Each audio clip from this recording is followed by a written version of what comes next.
Originally, I had no interest in Astro Bot when it first came out. The game wasn't on my radar at all. After all, there had been quite a few Astro Bot games before Astro Bot released. By this point, I just figured it was just some free software that came pre-installed with every PlayStation console after the PS4. But after I heard that the game somehow was nominated for Game of the Year, that's when I decided that I had to have it and give it a try for myself. After all, I'm always in the market for a new platformer to try. Hey guys, my name's Argonaut and welcome to my channel. Some light spoilers may be included in this video, and if you like what you see here and are interested in more, leave a like and hit that subscribe button. It would really help this channel out, and it's always appreciated. But, back to the video. For a Black Friday sale, I finally picked up the game after clearing Sonic off of my plate, and honestly, I loved what I saw. The story in and of itself is pretty simple, as most platformers tend to be. Astro's ship, which is a PS5, gets attacked by an alien. The alien takes the CPU, and in its wake, all the other bots and multiple parts of the ship on board get scattered to all corners of the galaxy, and Astro himself gets stranded, damaged, and left alone with what's left of the ship on a wasteland of a planet. He now has to go out and find all the missing bots and ship pieces. One thing I'm also a fan of is the silent storytelling that goes on throughout the whole game. From beginning to end, nobody really says any words at all. But as a player, you understand perfectly what's going on at almost every point despite that. The controls are also really simple to understand and get the hang of, so much so that even the most casual of players will get the gist of it in minutes. You essentially just run, jump, double jump, punch, and you also have a button for whatever power-up you may have equipped depending on the level. Not to mention, Astro himself handles pretty smoothly throughout every level.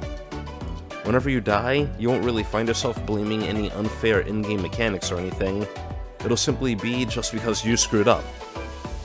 Even whenever you're double jumping, you can use Astro's feet lasers to help guide yourself onto a platform. Speaking of controls, Astro Bot at one point or another ends up basically using every feature that the DualSense has to offer. That's pretty rare nowadays whenever a game does that, with all those features in such a natural feeling way. The music of the game is pretty catchy, and you'll even find yourself humming a few of the tracks if you play enough. I know I've personally caught myself humming the tracks for some of the challenge maps. Also the ice cream level, and that track for the level with the giant tree.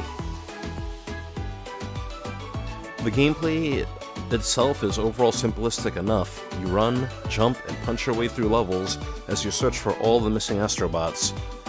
And in every other level, you'll get a cute little power-up to help you through the levels, which only adds an extra layer of fun. This game definitely teaches you that you don't have to have an unforgiving difficulty like Crash 4 to still be a good experience.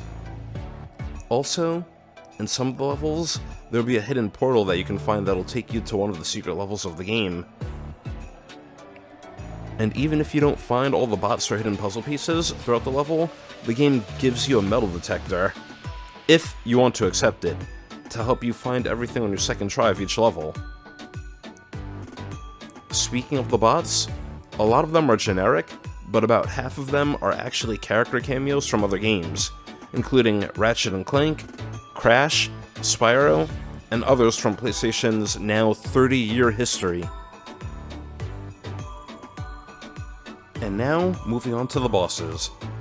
You can access each boss level after you rescue a certain amount of bots from each galaxy you're in. I obviously can't go into too much detail about it, but each boss fight is a fun experience that gives you a power-up that you used from one of the prior levels to help take it down.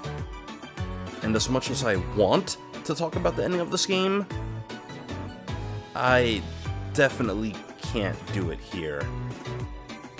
But maybe I'll make another video dedicated to just discussing the ending of the game at some point. And now, moving on to the score. Astro Bot feels like a love letter to PlayStation's history that came out in time for its 30-year anniversary. The gameplay is pretty fun, while not being especially difficult, with even a few challenge levels sprinkled in. It's also got a simple story that anyone can understand with an unspoken narrative. It also doesn't overstay its welcome, and you can finish the game in about 8 hours or so. And that's if you're rushing. I've encountered basically no glitches or bugs, and that's after about roughly 30 hours of gameplay. And on top of that, the devs even added extra levels. And the Christmas level just recently came out, all for free. And now, unfortunately, and I know this is pretty nitpicky on my part, it loses points to me for forcibly yanking you out of a level whenever you find a secret portal, which then forces you to start whatever level you're working on all over again. And the game also loses a couple of points from me for not putting at least the title of the game that each bot is coming from when looking through the database at all the bots you collected.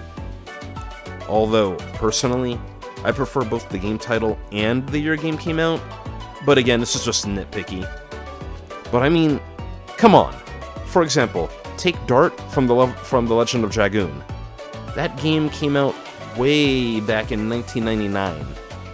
How many people playing nowadays would even know or remember that character at all anymore? But with that, the game gets a 9.7 out of 10 from me. I would definitely recommend it to anyone, and I think it's easily worth the $60 price tag, but let's be real. It's a single-player platformer, so if you wait long enough, it'll eventually go on sale if you want to pick it up. If you're interested in physical copies like I am, I'm placing a link in the description of this video for you to pick up a copy if you want. If you liked what you saw here, feel free to give this video a like and subscribe to this channel for more. It costs you nothing, but yet helps me out and helps keep this channel alive. Did you agree or disagree with anything I said here? Let me know in the comments section down below. I'd love to hear from you. And with that, I'll see you next time.